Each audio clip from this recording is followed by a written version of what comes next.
예수님이 이 땅에 말씀이 육신이 되어 오셨습니다. 또 은혜와 진리로 오셨다고 말씀을 하고 계시죠. 그런데 그분이 오시는 것이 하늘에 왜 영광이 되고 이 땅에 기뻐하심을 입은 자들의 평화가 되는 것인가 하는 의미를 깊이 되새겨보고자 하는 것입니다. 인류의 첫사람이고 성경적인 첫사람, 또 은혜의 첫사람이 되는 아담은 전 인류를 대표하는 첫 번의 주자가 됩니다. 첫사람인 아담에게 하나님이 생기를 불어넣었죠. 흙 차원에 있는 원시적인 사람들 중에서 한 사람을 택해서 그에게 은혜를 주어서 중생을 시킴으로 사람이 되었다는 것이죠. 그런 차원에서 본다면 아담은 첫사람입니다. 중생된 첫사람. 물론 그 전에는 많은 원시인들이 있었습니다. 아담은 성경적으로 인류의 첫사람이고 은혜의 차원의 인류의 첫사람입니다. 아담에게 생기를 불어넣었다. 그 척도, 그 분량의 차원을 다른 입장으로 적한다면 아마도 노아가 은혜를 입었더라. 노아는 의인이요 당대의 완전한 자. 다시 말하면 아담의 생명이 되었다라고 하는 생명의 차원이 노아가 은혜를 입고 의인이 되었더라라고 말하는 그 차원의 입장이 아닐까 상대적으로 생각할 수 있는 부분입니다. 그런 아담이 하나님이 주신 원시 계명, 즉 행위의 언약에 불순종함으로 말미암아 아담과 하와가 끝내 생명록에 기록되는 새 이름도 받지 못한 채 에덴동산에서 쫓겨나고 말았습니다. 두 번째 인류의 조상 노아를 택했습니다. 노아에게 은혜를 줬고 의인을 만들고 당대의 완전한 자를 만든 다음 하나님이 노아와 동행하는 가운데 노아가 셈과 함과 야벳을 낳아서 의의 가정을 이루었습니다. 노아의 가정이 깨어지지 않고 의의 가정으로 승리했다 할지라도 창세기 3장 15절에서 말씀한 예수님은 여인의 후손으로 이 땅에 오셔야만 되는 것이다. 그렇다면 노아의 가정이 깨어지지 않는 거룩한 의의 성가정이 되었다면 구속자의 어떤 변화가 있는 것인가? 노아의 가정을 통해서 아담이 빼앗긴 장자권을 회복할 수 있는 것입니다. 그러나 노아의 가정도 깨어졌고 세 번째 인류의 시조인 아브라함의 가정을 통해서 하나님이 재도전하신 것입니다. 여기도 마찬가지입니다. 아브라함의 가정이 승리의 가정으로 구속사의 모든 과정을 하나하나 회복하여 나가고 있지만 그런다고 해서 여인의 후손으로 예수님이 이 땅에 오셔서 십자가를 짊어지지 않는다. 그것은 절대 아닙니다. 다시 말하면 인류의 두 번째 노아 자신이 인류의 세 번째 조상인 아브라함 자신이 첫째 아담의 상실한 영광의 세계를 다시 회복할 수는 없습니다. 그들은 십자가를 질 수 있는 대상이 아니라는 것이죠. 오직 새 창조, 새 역사를 이루시는 전적인 책임은 십자가를 통해서만이 이루어질 수 있는 것이다. 그렇기 때문에 무화과 나무에 숨어있는 아담을 부르실 때 아담과 동시에 이 땅에 두 번째 아담으로 오시는 예수님도 동시적으로 부르신 것이다.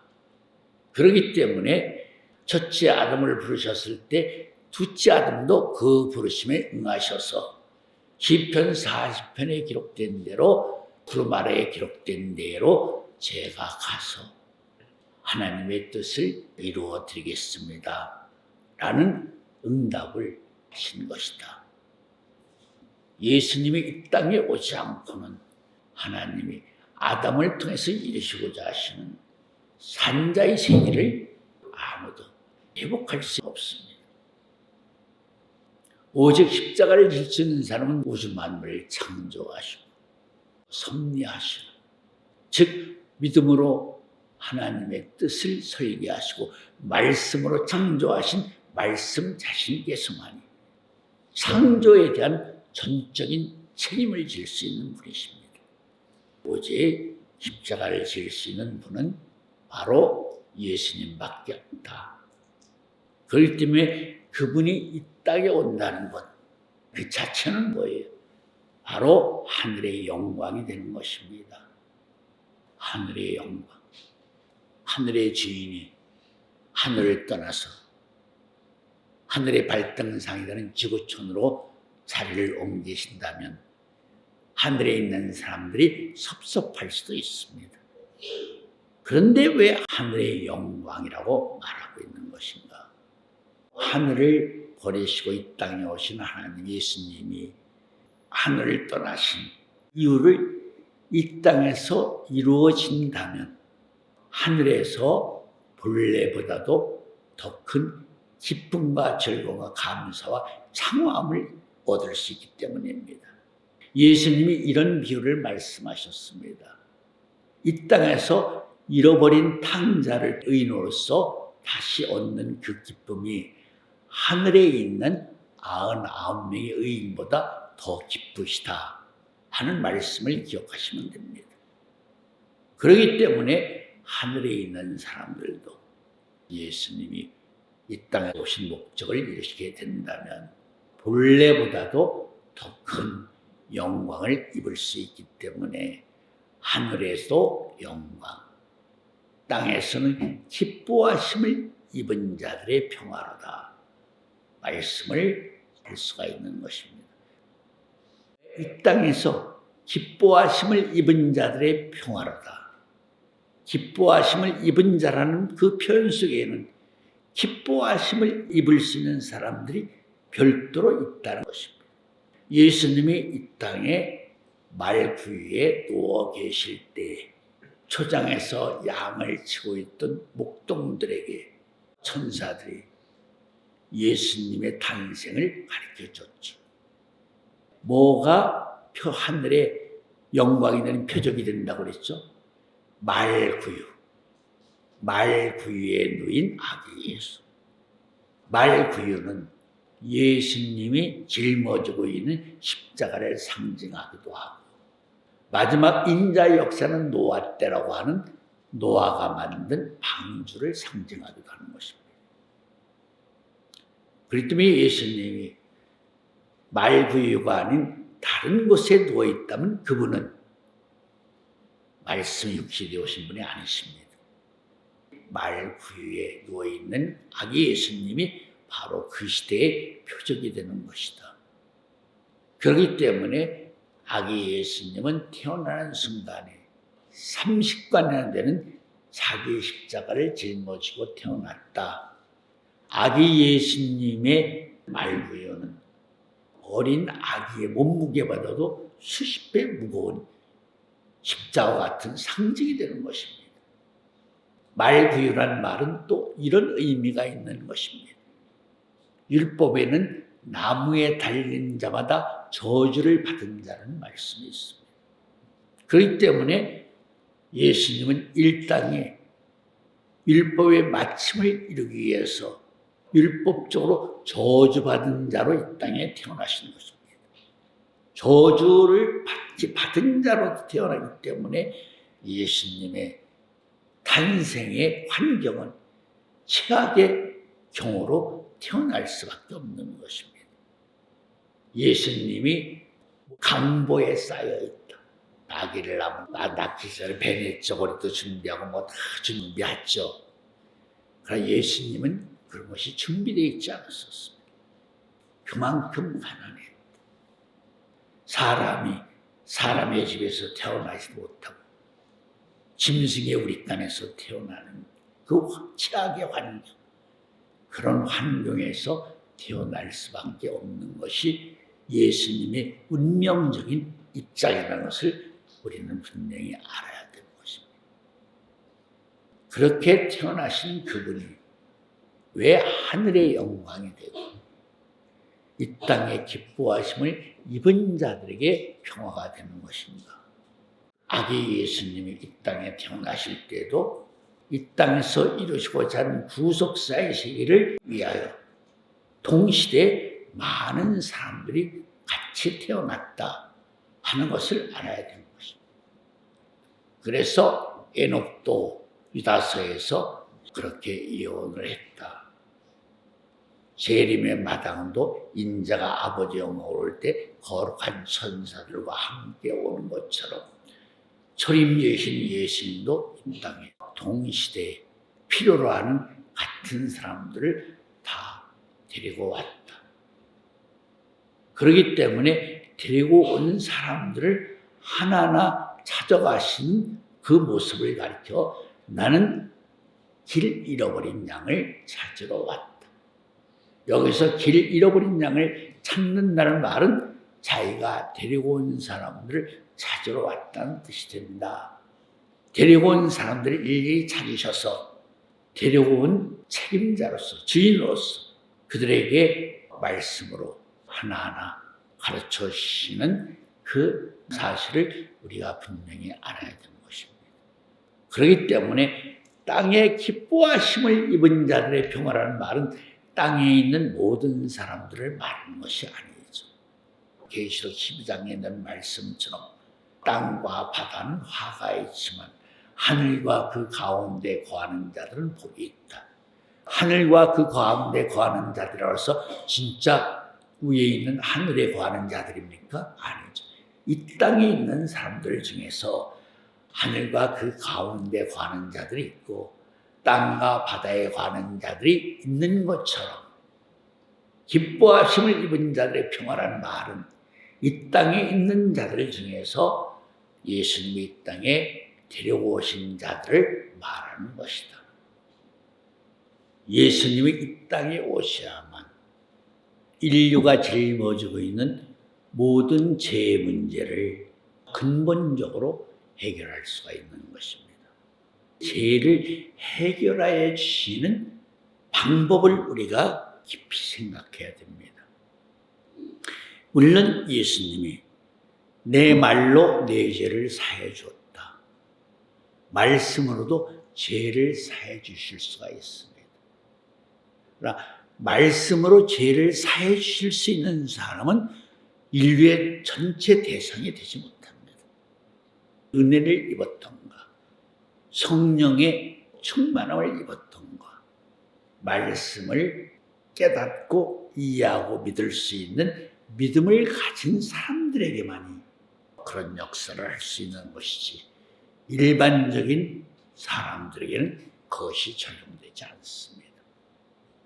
그렇다면 예수님이 인류의 죄를 어떻게 해결해 주는 것일까? 인류가 짊어지고 있는 그들의 죄를 예수님 자신이 다 짊어져야 되는 것입니다. 예수님은 분명히 이 땅에 출애굽기 12장 말씀처럼 율절양으로 이 땅에 오셨습니다.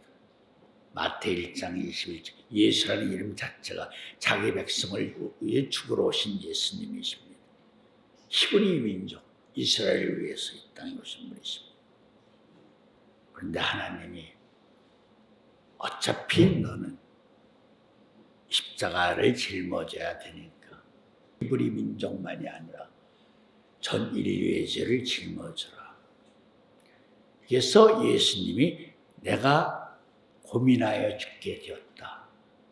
영원한 생명 자체신 그분이 입에서 그런 말씀을 한다면 참 놀라운 말씀이죠.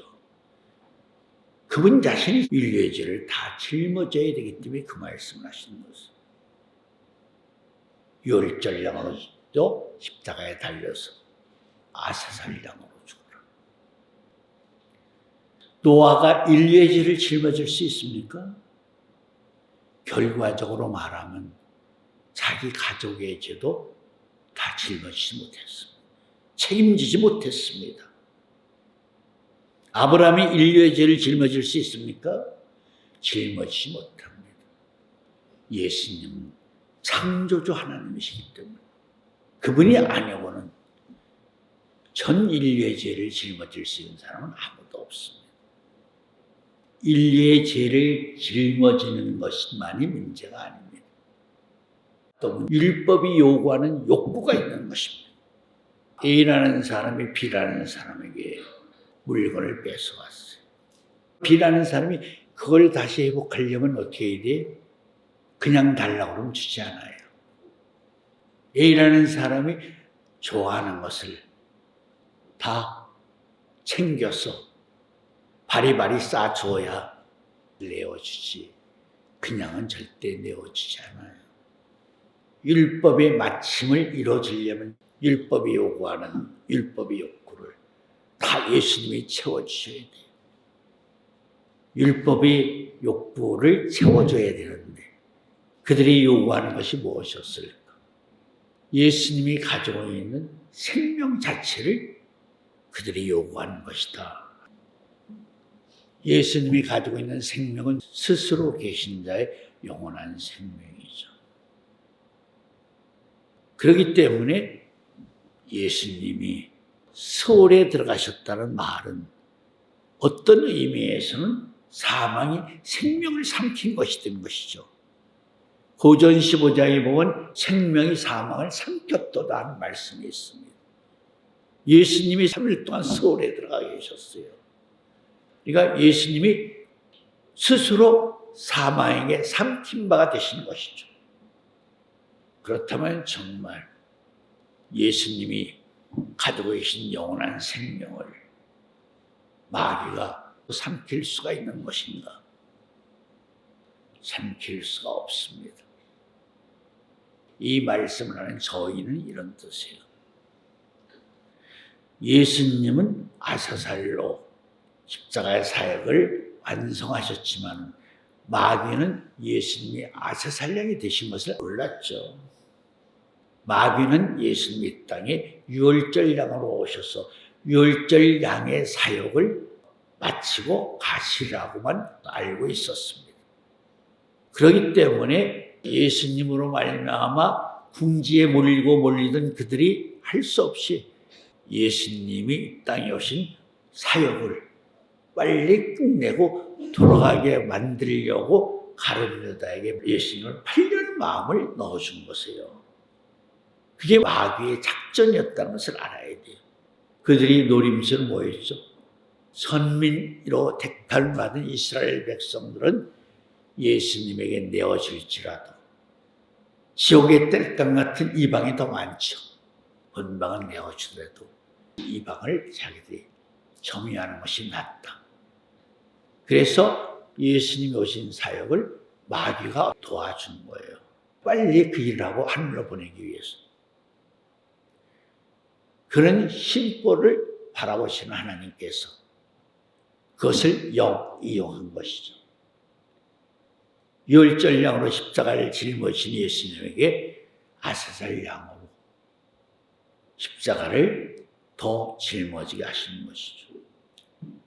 그걸 몰랐기 때문에 고전 2장 8절 말씀처럼 그가 영광의 주인 줄 알았더라면 십자가에 못 박지 않았으리라. 아사살 양으로 십자가 사역을 이룬 예수는 인간 예수지 하나님의 아들 예수가 아니에요.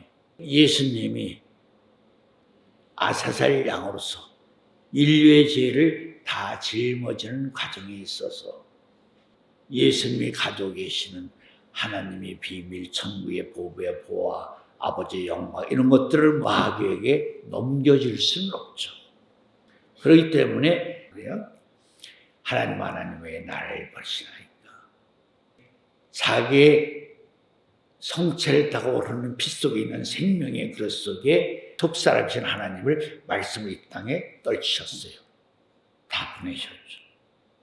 그래서 말씀이 떠나자마자, 속사람이 떠나자마자 예수님이 목마르다, 다 이뤘다, 내 영혼을 받아주소서. 동시적으로 지금 직전에 내 말씀을 하신 것이다. 그러나 마귀는 예수님이 내 영혼을 받아주소서 할 때에도 하나님 아들로서 그렇게 말씀하신 것인 줄 알았지, 인간 예수로서 말씀하신 것인 줄 몰랐다는 거죠. 그래서 인간 예수로서 죽었는데 누가복음 12장 50절 말씀처럼 예수님이 세례를 받으셨다는 것을 알아야 돼요. 예수님이 내 영혼을 받아주소서 하는 순간에 하나님이 약속하신 대로 예수님에게 세례를 주셨다는 것이죠. 마귀가 십자가 사역을 통해서 몰랐던 것이, 첫 번째는 예수님이 아사살 양으로 죽는 것을 몰랐다. 하나님 아들로 죽는 줄 알았지 인간 예수로 죽는 줄 몰랐다는 거죠. 두 번째, 하나님이 예수님에게 세례 주신 것을 몰랐다. 만약에 예수님이 세례를 받지 않고 수월에 들어갔다면 예수님은 영영이 마귀의 밥이 되고 맙니다. 히브리 5장 7절 이하에 보면 예수님의 통과 눈물로써 기도하심으로써 응락하심을 얻었다고 그랬죠. 그 말씀처럼 십자가상에서 신의 말씀이 끝나는 순간에 하나님이 예수님에게 세례를 주셨기 때문에 인간 예수로 서로에 들어가셨어도 그들에게 삼킴을 당하지 않고 부활의 복음을, 천국 복음을 전하실 수 있었다 하는 것이죠. 히브리서 5장 7절 말씀, 신약 397페이지. 그는 육체에 계실 때 자기를 죽음에서 능히 구원하실 이에게 심한 통곡과 눈물로 간구와 소원을 올렸고 그의 경외하심을 인하여 들으심을 얻었느니라. 통곡과 눈물을 통해서 간절히 기도하심으로써 들으심을, 승낙을 얻었다는 거죠. 이 승낙이 십자가에서 받으시는 세례였다면, 만약에 예수님이 인간 예수로서 인류의 죄를 짊어지고 음부 속에 들어가면 당연히 못 나오죠. 인류의 죄를 다 짊어지고 마귀 입에 들어갔는데, 그가 삼켰는데 어떻게 나와요? 그걸 아시고 통과 눈물로 이 땅에서 기도하셔서 응답을 받으셨다는 거죠. 실언의 말씀을 마치는 순간에 하나님이 예수님에게 세례를 주셨다는 거죠. 그래서 마귀의 밥이 되지 않고 세월 안에서 노아 때 죽은 영혼으로부터 세월에 4,000년 동안 세월에 갇혀있는 영혼들에게 천국 복음을, 부활의 복음을 전하신 것이다. 다음 시간에 계속 이어가겠습니다. 기도 올리겠습니다.